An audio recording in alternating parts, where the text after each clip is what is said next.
Next up, he is, I met him at Backdoor, and a wonderful establishment, a clean establishment, just like what we do, okay? But I really looking forward to watching this gentleman, also highly recommended. Please give it up for Waldo!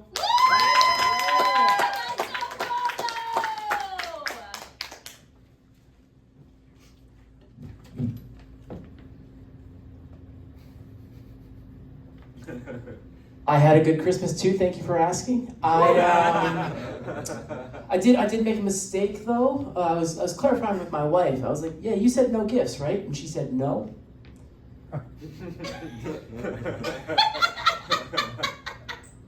So she's getting a King's Day gift. Trying to bring a little better PR to January 6th. You know, it's, but there's no kids here, right? No. Did you guys hear about Santa? Man, because here's the thing, I used to have no kids and it was great. I don't like how that sounded, but it's true. I used to have no kids and it was great, and because no one in my house believed in Santa, you know? There was no old white man taking credit for gifts I bought, you know? But now I have a kid, and she's like 2 at this point, so like it's like it doesn't matter that much, but like at some point I'm like, I have to do all the Santa stuff, but at some point I have to also tell her that it's not real, and I don't know what age I'm supposed to do that.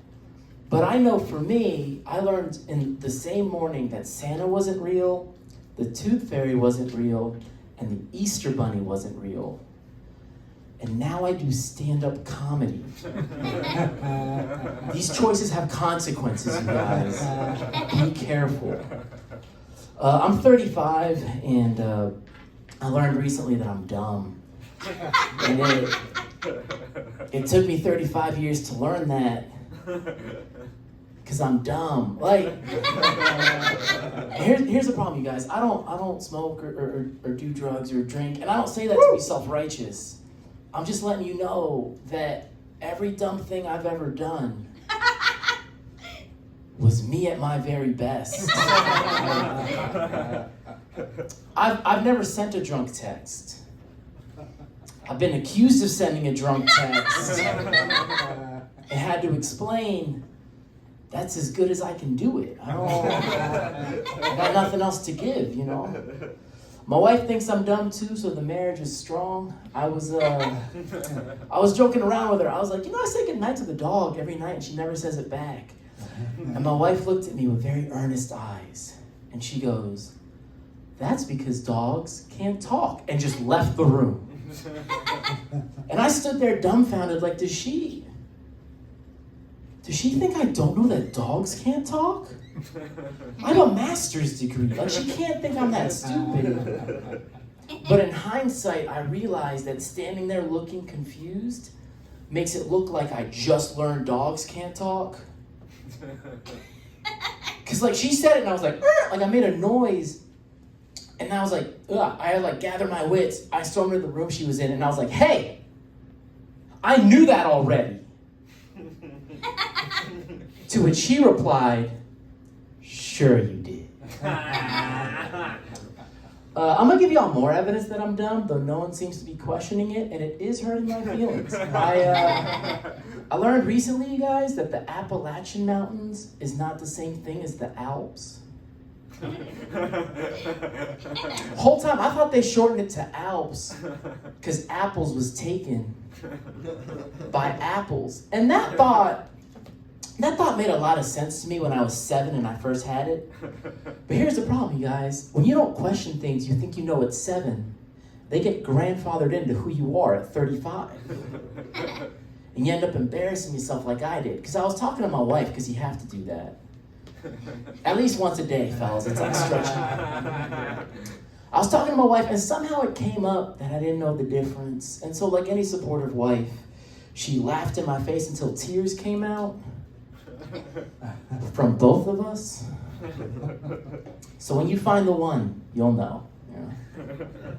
But I'm trying to read more. I'm trying to like mask the fact that I'm not very bright. So I'm trying to get caught up on like current events, You guys hear about the Titanic? I can't believe that movie was real. I thought it was just a love story, but like evidently it happened, man. And I went to this, like the Dallas had like the Titanic exhibit, and I went looking for Kate Winslet's boobs, and I was like, where are those two? And they were not anywhere to be seen in the exhibit. But I learned a little bit about what happened. Like evidently they called in like to tell them like you're gonna run into an iceberg. And the captain of the ship was like, iceberg, schmeisberg, or however British people talk. And was like, we're just gonna keep going. And then they hit the iceberg, and like a bunch of people died. But like the guy who like led them to it got on a lifeboat when he wasn't supposed to, and he survived. But in the exhibit, they're like, but he lived in shame the rest of his days. That feels like a good trade-off to me, man. Like when I think about like inevitable, freezing cold, dark, drowning death versus people being a little mad at you, I think I kind of see the vision, you know? And also, this was like 1912 shame, okay? Like 2025 shame is rough, you know? Because people will like find the worst photo of you and they'll make like memes out of it. Or they'll like find texts that you shouldn't have been sending to women because you're married and they'll post them. These are generalities. Or like, I mean, that's like why we have a lot of bulimias, because there's like a lot of cyberbullying, you know? But like 1912 shame, like everyone's voice was like, meh. Like you can't hurt my feelings with that voice. You need a little more bass in there, you know? And like back then, like the news was like the newspaper, you know? So it's all in like black and white. And like the white dude who did this, like if someone's like, is this you? He could be like, no. And they'd be like, all right. Like that, it was so easy to get away from shame. I kind of get it. Like I feel bad for the people that died on the Titanic, but I feel like that guy was kind of smart, you know? You know what? I think that's it. I appreciate you guys having me. I'm Waldo.